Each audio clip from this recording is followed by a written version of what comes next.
Thank you very much. I'm Tony Hawk, and I'm honored to be here. Thanks for inviting me. I feel a little out of place being called an online marketing rock star. I feel like an online marketing wannabe, but I'm honored nonetheless. And I've been skateboarding. I started skateboarding in 1978 when I thought it was popular, but it was actually in reality on a downward spiral into being very unpopular. And I didn't care because I fell in love with it very, very quickly. And I was very small when I started, so it was hard for me to gain acceptance because most of the successful skaters were bigger. They used their weight and their bulk to propel them into the air, and I was very skinny, very small. And I learned my own way of getting airborne, which was very unorthodox at the time. And it was weird because I was trying to fit into an outcast element, to an outcast activity, and I became an outcast in the outcast activity. And so for me, that was a struggle because I wanted to be accepted by this community that I thought was cool, and they already thought, well, your style is lame. You're a circus performer, basically. And through the years, as I got successful in competition, and as I got to become a name, a recognizable name in the skate industry, it was still strange for me, and I got some success in some sponsorships at the time, and it was the 80s, and luckily there was no YouTube and there was no TMZ, and so I got to make my mistakes early on in my career, and skateboarding was semi-popular, but it was considered more of a fringe activity, and it started to take another downward turn in popularity. And by that time, I had secured myself a name and somewhat of a reputation. So I used that to actually start my own company at the time called Birdhouse. And I took what I learned from my first cycle of success and parlay that into sort of a new career. And I learned a lot of lessons along the way. I learned that I should really learn how to keep control of my brand because I made some pretty big mistakes in the 80s. Like I said, it was the 80s, so all was forgiven for the most part. But I learned that if I had a chance at success again, I would really keep control of my name and my likeness and my brand and really keep the integrity of skateboarding as much as I could. Fast forward to the mid-90s, X Games started happening. Skateboarding was on the radar of the mainstream television audience again. I was still at the top of my game, so I was doing well in the competitions, even though I was considered the older guy at age 30. And I had a chance to do some promotions that at the time seemed like they could have been cheesy, but I was able to give my voice my opinion, give my feedback, make it authentic. And in the case of like a video game, I was able to work on a video game, keep skateboarding's authenticity in that video game, and all the while working on something I was very proud of. And so when our video game finally got released in 1999, I thought it represented skateboarding well. I didn't know if it was going to be this huge phenomenon in the video game world, but I knew that I was proud of it and that I felt like it kept skateboarding's integrity. And before I knew it, Tony Hawk, the name it transcended me as a person, and it became a brand. I mean, not overnight, but over the course of about 2 years. And I knew that there was something happening when I would meet people and they say, oh, my son, Tony Hawk, my son likes that video game. And my son wanted to know why they named you after the video game. And so I realized that there was something happening there that was bigger than I ever anticipated. And before I knew it, I became a brand. And it was odd because there's a lot to answer for as a person and a brand, and there's a lot of mistakes you can make, and there's a lot of scrutiny on what you're doing. But I felt like I said, I had learned my lessons in the 80s, and as that grew, I embraced social media in the form of Twitter first, to be honest.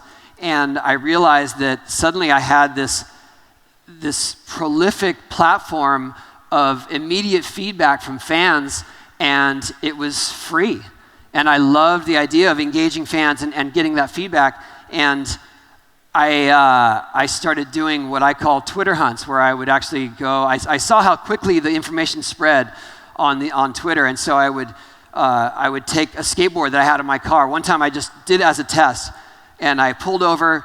I hid the skateboard in the bushes on a street near my work, and said, "Hey, I hid a skateboard on the street. Go find it." By the time that I arrived to my office 10 minutes later, there was a picture of someone holding the skateboard, like, "Thank you so much, I can't believe it," and said the other cars were pulling in quickly trying to find it. And I realized that suddenly there was this whole new world of engagement and connection, and by accident I found that I had a whole new marketing tool. And since then I've come to embrace Facebook, I've come to embrace Instagram, obviously, even more recently Snapchat, which I understand is not big in Germany, but it's going to be big, I promise. And it's been this amazing ride and learning process, and I've learned what resonates on each platform. I've learned to do promotions and endorsements, but in my own voice, and that's the control that I've kept all along, and I have to fight for it. In fact, I've been able to keep that voice and that control through working with bigger corporations like Sony, like Mini, even McDonald's, Frito-Lay, and keep it authentic all the while. So even though I'm engaging these big corporations, I'm keeping control of my own brand, and that's a fine line to walk. That's very tricky, especially in this world of everyone wants to call you a sellout. And I've learned along the way that the only time they call you a sellout is when your stuff finally sells. And I'm so thankful to still be doing it. I mean, to still be skateboarding, to still be considered relevant at my age, and still be learning all of this online marketing in the process. And it's been a blast. So that's what brought me here. And I still feel a little out of place, but thanks for welcoming me.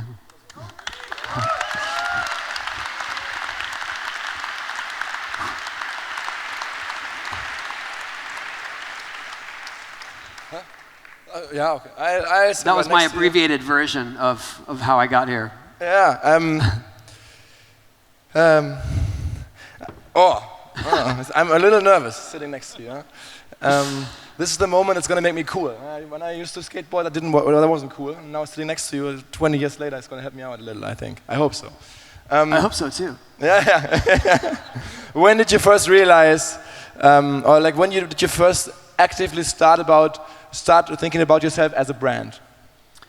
It was around the time that our video game was released, and that popularity was really happening. And I started a clothing line right around the same time, actually a little bit before that, with my siblings, because we all had children and we couldn't find cool clothes for our kids.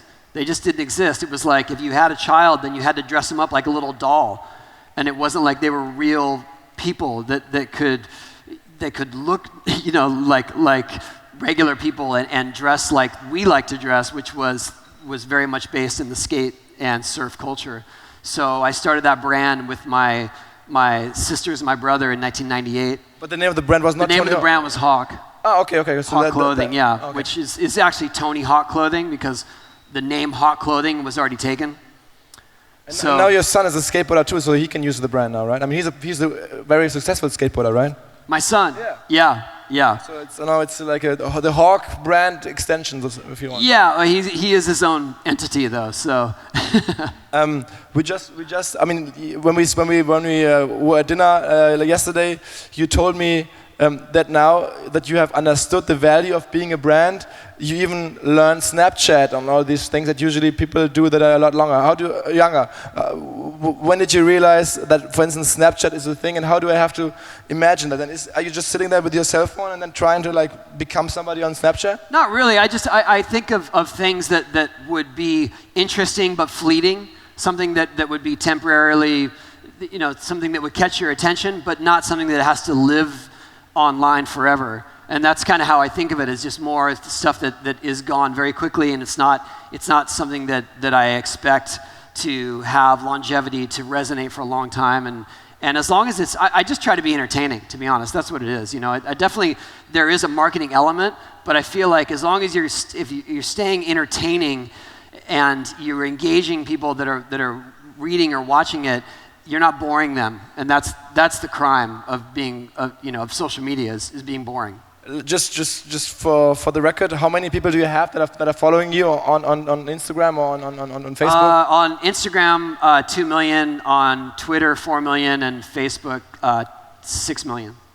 And do you already have like a marketplace or an influencer agency? We just had a couple German ones here that represent you in the US. Is that like a big thing there already?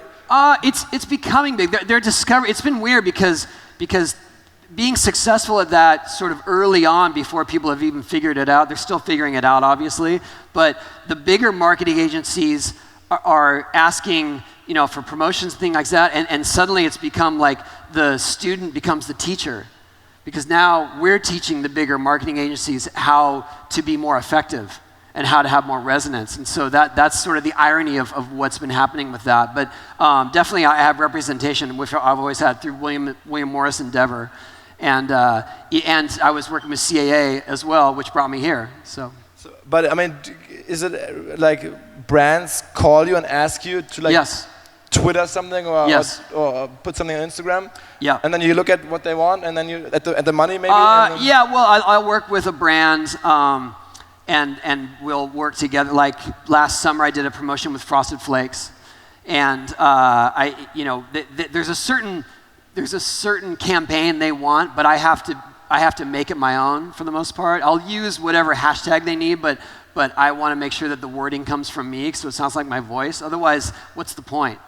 And so there's a lot of back and forth with that, with trying to get stuff approved, and it was funny because at some point we finally came to a collaboration agreement of how it should be worded, and then I sent it to them. This is the final. They sent it back to me. They said, okay, we made some tweaks on it. And I said, this is over 140 characters. This doesn't fit in a tweet. Because they're thinking, they have old school thinking. It's like they don't even realize that the platforms we're using, they're not conforming to. I mean, you're like not 20 and you're not 30 anymore. So does it come naturally with all these new platforms, or is it more like a business decision to go to Snapchat or to Instagram? No, I really only do it if I feel like that it'll be fun, or that I will provide something that is different. So the lesson is influencers can age well. What's that? Influencers, like people with influence on social platforms, can age well, actually. I hope so. Yeah. Actually, it's hard though, especially being a brand and a person. You have to be thick-skinned to take all that feedback. I mean, if I had to count how many times I hear "you're old" or "he looks old" on my photos, I would have given up a long time ago. Guys, I'm opening up the floor. Ask questions. Tony, we had the chance to meet you last night, and I have to say we were very, very fascinated how humble you are, how authentic you are. You are living in a country where there is a pre-election is going on, which is kind of frustrating us here in Germany. Do you raise your voice? Do you use your social power to help us to avoid candidates? I've never really taken up political causes. Not because I'm not interested, but just because I feel like that alienates a lot of people, and that's not what my goal is. You know what I mean? I didn't get into skateboarding to change the world in terms of politics or to get into acting. So I never felt like my success as a skateboarder was just a springboard to something else. So in that sense, not really, and I don't want to polarize my audience either. Yeah, you really are very, very humble. And when you tell your story, it seems like it just happened to you. But I think that you made some very, very good decisions. Could you tell us one thing that was crucial to your success? One decision you made or one thing you did? I think that, to incorporate my name. I mean, it was something that seemed absurd at the time. It was like, why would I want to have my name as a corporation or a brand? That makes no sense to me. And it wasn't long after that I realized why I did that. But I think that to answer your question, one of the best moves that I made was when I did have the opportunity to work on a video game. There were actually a few offers that had come to me from different companies and companies that had already started on video games. And when I saw what Activision had already worked on, they had a very crude engine. In fact, their engine was based on a different game they had starring Bruce Willis. So the very first incarnation of Tony Hawk's Pro Skater was Bruce Willis with a gun on a skateboard through a dystopian wasteland. But I instinctually knew that the control scheme was there, that it really, it had legs, and that with my input, we can make it something special. But one of the best decisions I made was, as we were developing the game, they could tell that there was something more than just a novelty skateboarding game, and they offered me a buyout of future royalties. Yeah, that was very small. And and at the time, I considered it because I had never seen that much money. But I felt like I want to take this chance. I want to roll with it, and I want to succeed if the game succeeds. And it went way beyond anyone's expectations. I have one question for you. So, if you look at some celebrity athletes going or end their career, some seems to be very unprepared because you see when they had their gold medals or world championships, you see a peak on their fan base, and then it diminishes very fast. So should they be prepared? Is there a possibility to prepare yourself for the end of your career?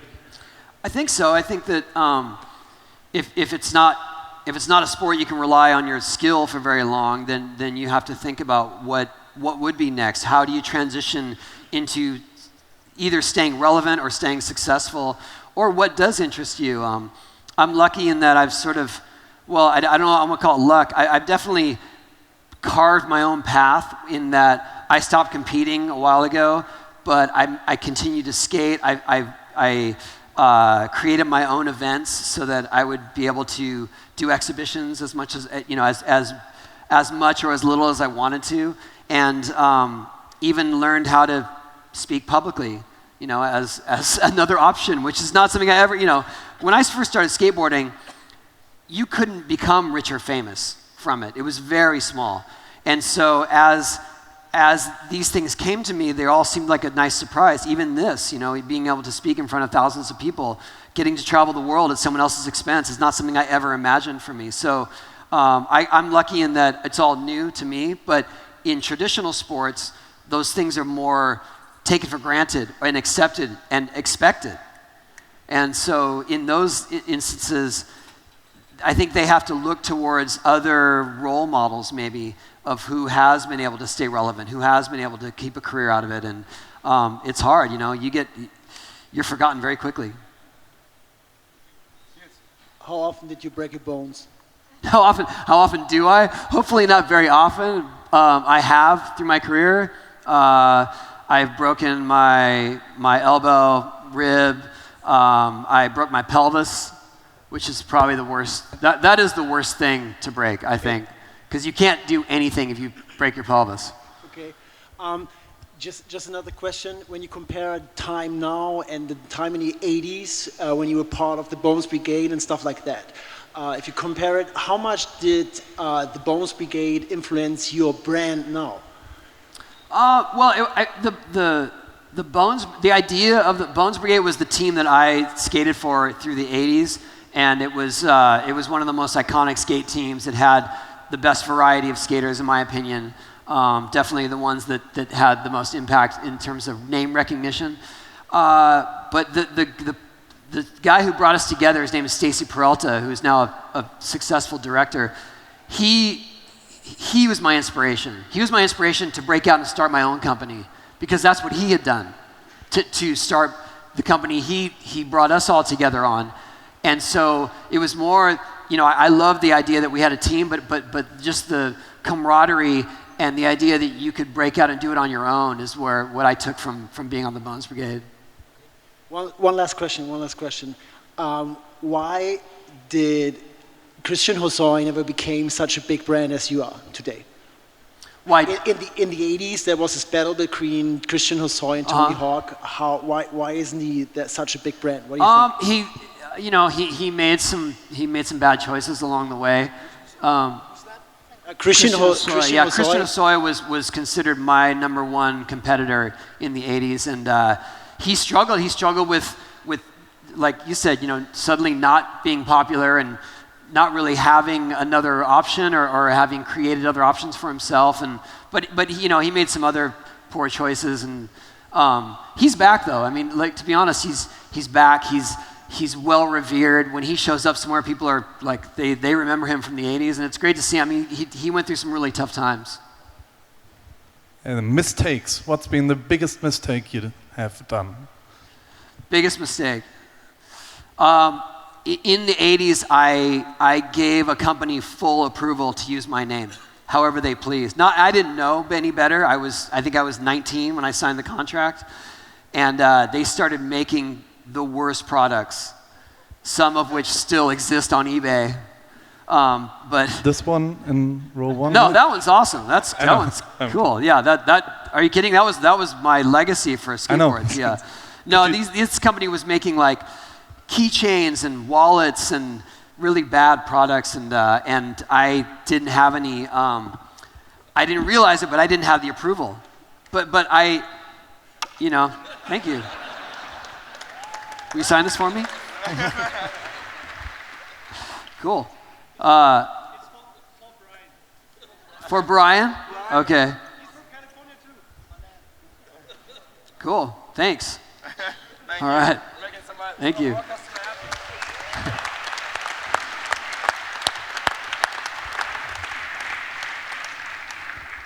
Yeah, so that was one of the few products that I actually had final approval on, but this company was doing stuff that I had no say in, but I'm thankful that happened to me because I learned my lesson, and I learned it at a time when it wasn't so hurtful to my career overall. Any further questions for Tony? Maybe I see there's a couple of fans here. We take one or two questions. Oh, I don't have a mic. Yeah, it's becoming family sitting here. I forget the microphone.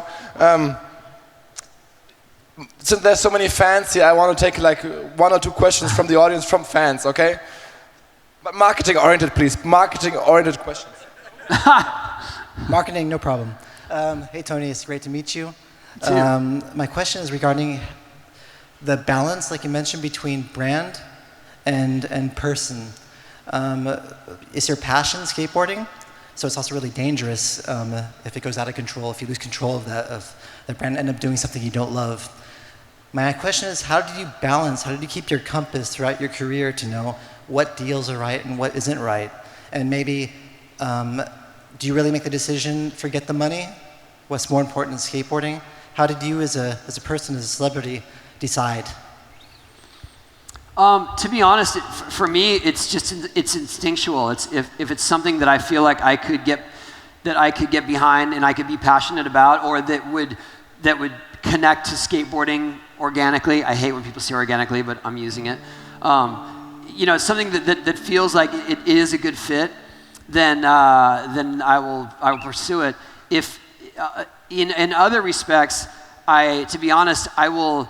If it's a bigger corporation and maybe it doesn't have anything to do with skateboarding, I will make sure that some of the money that they donate or give goes towards building public skate parks. And so in that sense, in the case of McDonald's, this was a while ago, but I used McDonald's marketing to promote skateboarding on a much bigger level because they have commercials in places where we would have never reached. But also, I made sure that they donated a certain amount of money to public skate parks, which is what my foundation does. One last question. Is this like the Academy Awards being played out right now? No. I'm one last question. Does anybody have a last question? Paul has a strong wish. He wants to have a photo of you two guys in front of the audience. Okay. Could we do so? Could we do him the favor? Yeah, good last question. Thank you. All right, cool. Thanks. Photo taken by Paul. Perfect. Got it? Okay. Thank you. And then there's Thank one you, more. everybody. Oh, wow. Okay. You're opening up a can of worms here. Oh, no. No. It's not. Can you maybe... Seriously? Oh, cool. All right. Tony, there's one more thing coming. Don't go away. There's one more thing coming. Get some new bearings. I just learned that we have to sit in front of this car for 1 second. And while we sit there, please already play out Tony, but everybody stay here. We have one more thing happening. Just let's go to the car real quick and then already play out Tony so we have the next sequence coming.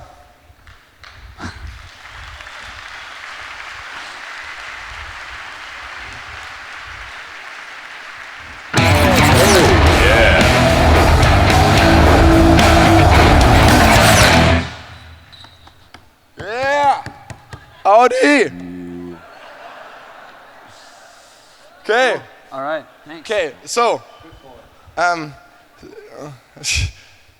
Tony, thank you so much for doing all this for us. It's a little bizarre. It's a marketing conference, and all of a sudden people want autographs and sign skateboards. That's all right. I appreciate it. I really find it awesome how relaxed and humble you are, and that you just do all this stuff for us. Oh, thanks for inviting me. Yeah, thanks everybody. Appreciate it. Thank you. Cool.